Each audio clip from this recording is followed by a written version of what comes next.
అరణ్యములో జీవ మార్గము అను అనుదిన దైవ వాక్యమును వింటున్న ప్రియ దేవుని బిడ్డలకు ప్రభువైన యేసుక్రీస్తు నామంలో వందనములు. ఈ దినం దేవుని వాక్యం ఇర్మియా గ్రంథం 30వ అధ్యాయం 17వ వచనం. నేను నీకు ఆరోగ్యము కలుగు చేసెదను, నీ గాయములను మాన్పెదను, ఇదే యెహోవా వాక్కు. దేవునికి స్తోత్రం. ప్రియమైన దేవుని బిడ్డలారా, ఈ ఉదయకాలంన దేవుడు ఈ వాక్యం ద్వారా మరి మనతో మాట్లాడుతున్నాడండి. నేను మీకు ఆరోగ్యము కలుగు చేసేదను అంటున్నాడు దేవుడు. ఈరోజు ఒకవేళ ఈ వాక్యం వింటున్న ప్రియ దేవుని బిడ్డ, మరి నీవు ఆరోగ్యము సరిగా లేక మరి ఎంతో కాలం నుంచి మరి నీవున్న స్థితిలోనే అదే అనారోగ్య స్థితిలో దిగులు పడుతూ ఉన్నావా? మరి చాలా కాలం నుంచి ఉన్న దీర్ఘకాలిక అనారోగ్య పరిస్థితుల నుంచి దేవుడు ఎందుకు ఇంకా నన్ను చూడడం లేదు, దేవుడు ఎందుకు నన్ను ఇంకా ఈ పరిస్థితుల నుంచి, ఈ అనారోగ్య పరిస్థితి నుంచి నన్ను ఇంకా బయటకు తీసుకురావడం లేదు, నాకెందుకు స్వస్థత కలగడం లేదు, నేను ఎంతగా దేవుని దగ్గర ప్రార్థిస్తున్నాను, ఎంతగా మొరపెడుతున్నాను, అయినా దేవుడు ఎందుకు ఇంకా నాకు స్వస్థతనివ్వడం లేదు అని నీలో నీవు మరి ప్రశ్నించుకుంటున్నావా? నీలో నీవు కృంగిపోతున్నావా? ప్రియమైన దేవుని బిడ్డ, మరి ఈరోజు దేవుడు మరి ఈ వాక్యాన్ని జ్ఞాపకం చేస్తున్నాడు.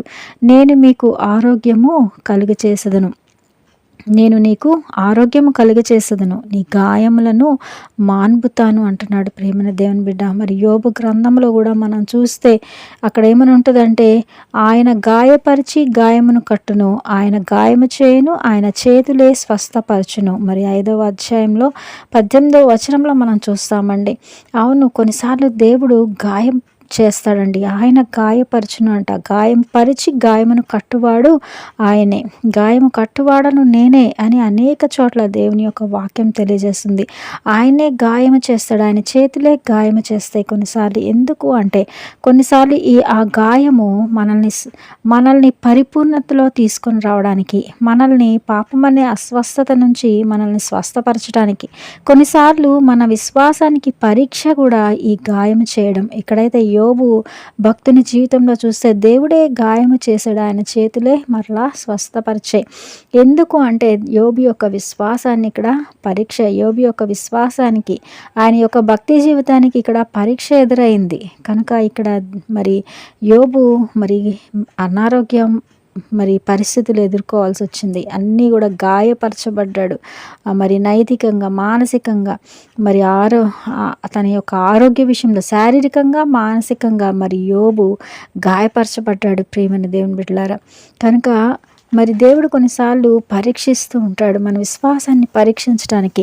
మరి నీవు ఒకవేళ బాధపడుతూ ఉన్నావేమో, ఎందుకు నాకు ఇంకా ఈ అనారోగ్య పరిస్థితి నుంచి విడుదల లేదు అని కుమిలిపోతున్నావేమో, కొన్నిసార్లు నీ విశ్వాసాన్ని పరీక్షించడానికి కూడా దేవుడు మరి ఈ అనారోగ్య పరిస్థితి వచ్చి ఉండొచ్చు, ఈ గాయము నీకు కలిగి ఉండొచ్చు. అయితే దేవుడు ఎంతో కాలము మరి సమస్యని, బాధని ఉంచాడండి. ఆయన ఎక్కువసేపు మరి బాధపరుస్తూ ఆ బాధలో నిన్ను వదిలిపెట్టేసే దేవుడు మాత్రము ఎంత మాత్రం కూడా కాదు. మీరు తగినంత బాధే, అంతకంటే ఎక్కువ బాధ నేను మీకు ఇవ్వను అని కూడా దేవుడు వాగ్దానం చేస్తున్నాడు.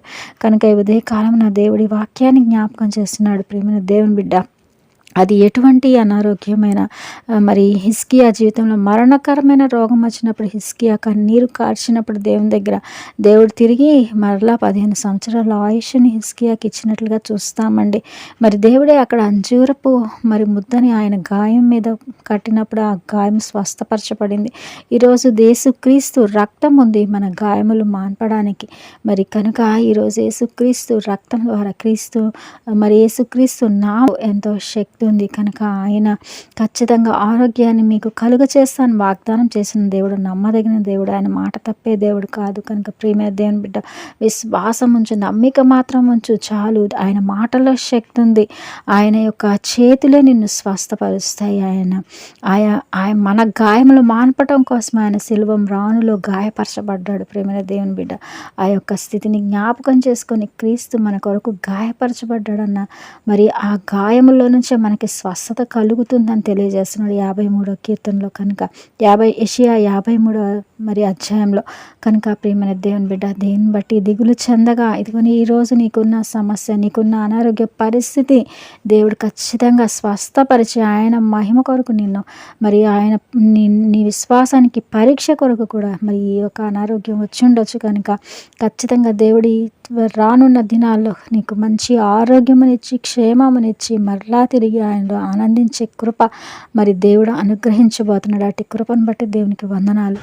Praise the lord. ఆమేన్.